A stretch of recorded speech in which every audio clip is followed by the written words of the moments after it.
All right, Dogs by Nature, Rufio here, and today we're going to be looking at Todd Monken's offense when he was with the Tampa Bay Buccaneers, trying to see how that will integrate with Freddie Kitchens and the Cleveland Browns in 2019. So one of the things I like about the Todd Monken hire is that he has experience in air raid offense. We obviously know that Baker Mayfield spent a lot of time in that offense in college, had a lot of success there, and then came to the NFL and late in the season especially came on and had a lot of success in Freddie Kitchens' offense. Now, Kitchens is from the Eric Coryell coaching tree and kind of system, and Monken also spent time in that system in Tampa Bay under Dirk Cutter. So I really see this, if it works well, which I'm very confident that it will, if this works well, it will be the perfect marriage of that kind of air raid background that Baker has, the Eric Coryell system that Freddie has, and kind of merging that into one lethal offense. So one of the things we're going to see from that offense is kind of the packaging of plays left and right. And this is something that's pretty common in air raid systems. Baker had a number of reads that kind of look like they probably went this way in college. On the left side of the screen, we're going to see basically two verticals. Okay, both of these receivers here split away are going to run vertical routes down the field. And that is very good against a single high coverage.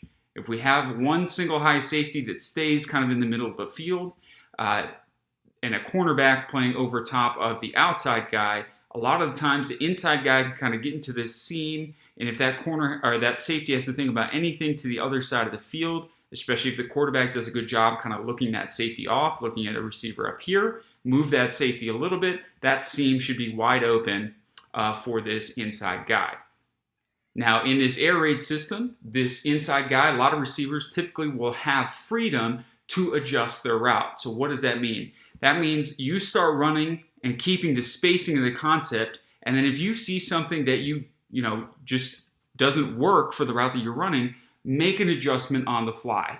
Get a feel for the defense and just kind of run to green grass. And so you see that this inside receiver here notices that safety is not playing a sort of a center field position. Late on the snap, he rotates over. The Browns get one of their other safeties back, and now we're in a too high coverage. So this route concept down here at the bottom of the screen with the two seams, or two verticals rather, is not as good typically against that. So what does this inside receiver do? He bends that route inside to kind of a post to try to beat this player to the inside. And that's just a sight adjustment. He just comes down the field. He feels that safety widening out. He's going to try to go where that safety is not. And that kind of flexibility is something that's built into a lot of air raid systems, all the way back to that kind of Mike Leach beginnings of this offense. That is a core concept of the air raid. It is run to green grass. Don't lock yourself into the concept just because that's what the playbook said. Now, if we back this up, we're going to look at the high side of the screen now. The low side of the screen is a concept that's good against a single high coverage and middle of field safety coverage. Now, the other side of the screen is going to be something that's better against a split safety look or two deep safeties. So on the snap, Winston correctly reads these safeties, dropping into a two deep look. And so he's going to work this side of the concept. And that's what I mean by packaging, right? To the left, we have something that's good against one type of zone coverage. To the right, we have something that's good against a different kind of zone coverage. And those are really the two families of zone coverage that you're going to see, a single high safety or a two high safety coverage. So as we roll this forward, we're going to see what's called a smash route, a smash concept. This is a sort of a little curl. Sometimes this receiver will run, either inside or outside, depending on how the defense is playing him. But this player here, and then a corner route from the inside. And that is designed to put a high-low stretch on this cornerback right here. In a lot of two deep zone coverages, especially cover two, right, this corner's job is going to be to squat on the short route. And if you do that, and this safety plays honest back here, you have a lot of space back in this hole to be able to run this corner route and drop the ball in there.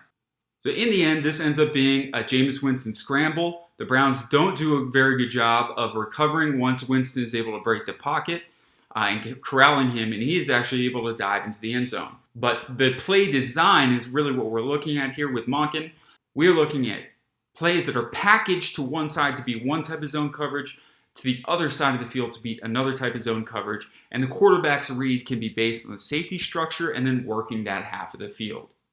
All right, so in this play, we're going to see a similar kind of concept. However, we're packaging kind of a man beater and a zone beater in the same play. So to the bottom side of the screen, we're going to see a curl flat concept. These two receivers up more close to the line are going to run curl patterns, and then we're going to see one receiver run to the flat.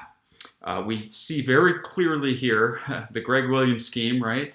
That this is a single high coverage. So if this is a cover 3 zone with the corner kind of bailing out, the idea is that this on the sideline, a curl here and a flat here are going to put a 2-on-1 on that sideline versus that corner.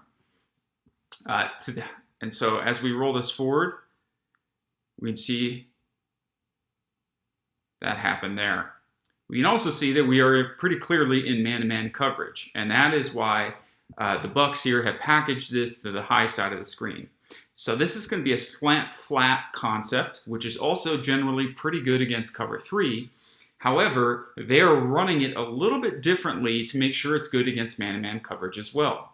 You can notice these kind of reduced splits, this sort of 2-person bunch set by the Tampa Bay offense here. And on the snap, both those receivers are going to press vertical and very close to one another. And that is designed to create a pick, or if you're on defense, it's a pick. If you're on offense, it's called a rub. But to create a rub here so that one of these man-to-man defenders has to bubble over the top or come underneath, and they have to fight through this pick here. And that's designed to cause separation. So that's exactly what we see. Winston notices right away that it's man-to-man coverage, goes to that side of the route, has a wide open receiver. If this is an accurate ball, they can catch it here, turn down the sideline. Maybe they get a first down or at least pick up 5 or 6 yards. Unfortunately for Tampa Bay, Winston is wildly inaccurate and throws over the head of the receiver. But from Monken, this is the idea, right? We're packaging different things to different sides of the field, giving our quarterback options, and then he can choose a side and work that side based on kind of the coverage shell that he sees and the coverage read that he gets. So this is another play where Monken uses pick routes, but this time they're using those pick routes to try to go deep. Instead of trying to set a pick and pick up, a chunk of 5 or 6 yards on first down, here they're really trying to attack the end zone. So you can see Tampa Bay's in the red zone. The Browns are presenting a very aggressive man-to-man look, pressing everyone up on the line of scrimmage, and then having one defender per receiver to cover them. They also have a single high safety back playing in the middle of the field. Now, as we all kind of have seen over the past couple of years, Greg likes to play this safety very deep, and that means that there's a lot of space between these guys up front and this deep safety, and that creates kind of a seam in the defense here. So Monken is trying to exploit that by running this, it's sort of a snag wheel route here, where the outside receiver is really honestly setting a pick for the inside receiver, but they're running this just kind of little curl inside and then bump the man-to-man coverage and present your numbers to the quarterback. The inside receiver is then going to take a step or two to the inside, try to set up this pick, and then run as close as they can to that receiver to bump off this man-to-man coverage. They're going to run a wheel route, and Monken is using this to try to hit the seam. Now, off the snap, Winston sees this pure man-to-man coverage and decides he wants to test Denzel Ward.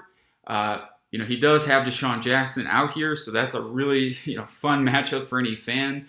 Probably a really nervous matchup for any coach on either side of that. But Jackson and I believe this is Mike Evans down here, the outside receivers are both tagged to run these kind of fade routes from the sideline. Winston clearly sees that it's one-on-one and is able to make a really accurate throw, drop the ball into Jackson, but Ward keeps fighting on the play and ends up breaking up the pass. So even though this route wasn't thrown, this is what this play is designed to do, is get a pick here, have this man-to-man defender who in Greg's scheme, we really did not switch this too much. It would be really easy, you could see, to just have this guy who's getting picked take the short receiver and have the guy that's kind of bubbled a little bit deeper just drop and take this wheel here. But that's not something we did in Greg's defense too much. This is Tampa Bay trying to exploit that. Okay, so on this play, it's 2nd and 6. We're getting down in that kind of red zone area, and this was definitely in the playbook for the Browns. It's probably specifically targeting Greg Williams' aggressive man-to-man brand of coverage, but we see the same kind of play again. Only this time we're going to get two kind of sets of pick routes. To the high side of the screen where the ball is not thrown, we're going to get that kind of slant flat action again.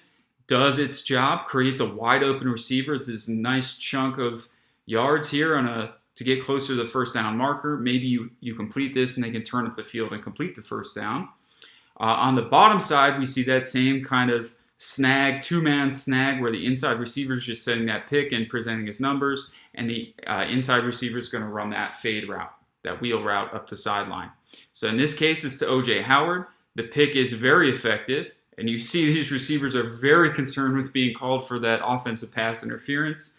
But the pick does its job, and it creates a situation where the defender has to trail that receiver. So an accurate throw here out in front, and this is a touchdown. Unfortunately, from Winston, he tries to throw kind of a high jump ball for O.J. Howard, which is not a terrible idea. Howard is a big receiver, very athletic guy and strong, and he can box out and kind of make these contested catches. But that throw needs to be a little bit deeper, a little bit higher, so only Howard can make a play on it. But as a Browns fan, you can kind of get excited about this. We have plans for zone coverages to be able to kind of flood them with different kind of stretches and different kinds of concepts in our passing game. And then when teams play man-to-man, we're going to see a lot of this pick routes.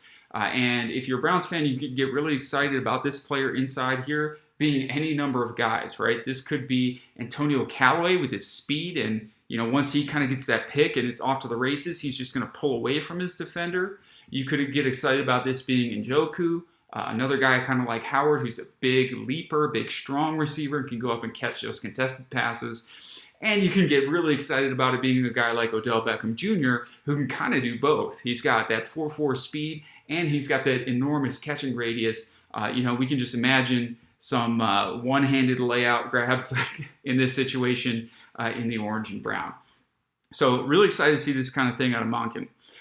The other reason I'm excited to see this is part of that blending of an NFL offense, Freddie Kitchens offense, with the stuff that Baker's used to from Oklahoma. And that, Browns fans, is what we're going to be looking at next video, so stay tuned for that. I'm Rufio. Thanks for listening. Make sure to tune into dogsbynature.com for all your Cleveland Browns news and analysis. I'm looking forward to seeing you in the next one.